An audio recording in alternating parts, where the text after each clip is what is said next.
Hi. Hello. Hi. Have you folks been out already? Yeah, yesterday. Well, yes, first time yesterday. Yeah. And what was it like? It was wonderful. Oh, It was, everything you expected? Oh, absolutely. Yeah. Actually, more because I didn't really know what was out there. What did you see? Well, just the wreck, and it's just completely encrusted with corals, and it's lovely. There was a U.S. reconnaissance flight over this base a few days before the raid, and that alerted them that there might be a problem. So all the warships evacuated, and so the merchant ships were bombed. They got 2 destroyers, the Oite and the Fumitsuki, and they got 1 submarine. But the ships are fascinating because they've been dived quite a while, so some of the artifacts are missing. But the ones that have artifacts still on them are just truly amazing.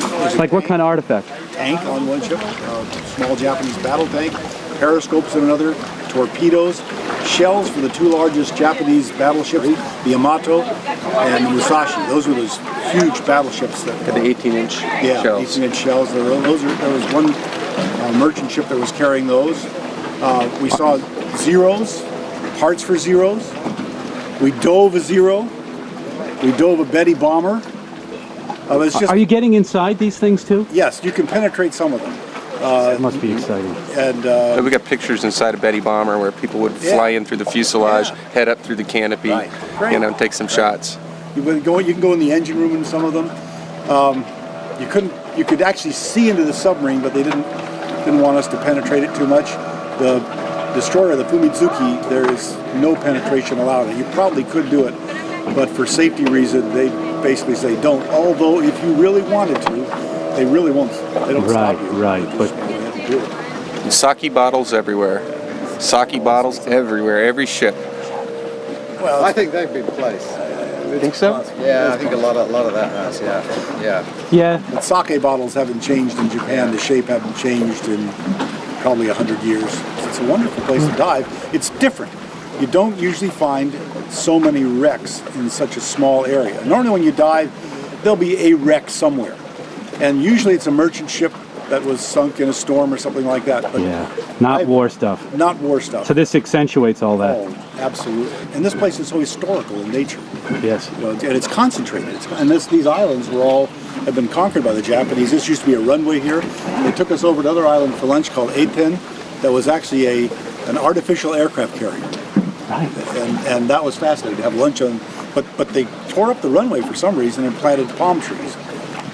Which is okay, I guess. But they did a lot of that. They tore a lot of the buildings down for scrap instead of leaving them for building materials. Yeah. Yeah. That's sort of commonly done. But at any rate, it's still a lot of historically interesting stuff around here. But those ships, you cannot help but feel some sense of evocativeness, if that's a real English word. It's a heavy sense really. Of history as sense well. of history and it's just, you think about the people on both ends of it. You know, the men from the United States who did the bombing and the strafing and sunk the ships, and then the men aboard the ships who were Japanese. In Japan, and there is no discussion in their history books in school about World War II, basically. It's a blank period of probably from about 1936 or so to 1945. But really, the history is not discussed much. Is that? And I wonder why. Well, if you'd lost a war like that too, you might not want to talk about it. Issue of honor. Yeah. And there are a lot of reasons. But haven't they apologized for their behavior? Japanese apologize for all sorts of things, not necessarily meaning it. I mean, we do the same thing. Yeah. You ever hear the term white lie? Yeah. You know, it's. But I shouldn't characterize them all that way. But I don't think they've apologized to the islanders, either in Chuuk or Palau. No? I've asked the guys here, their grandparents were all here during the occupation. And I asked them, what do you think about the Japanese? And they say, it's okay now. And I said, well, what about when they were here?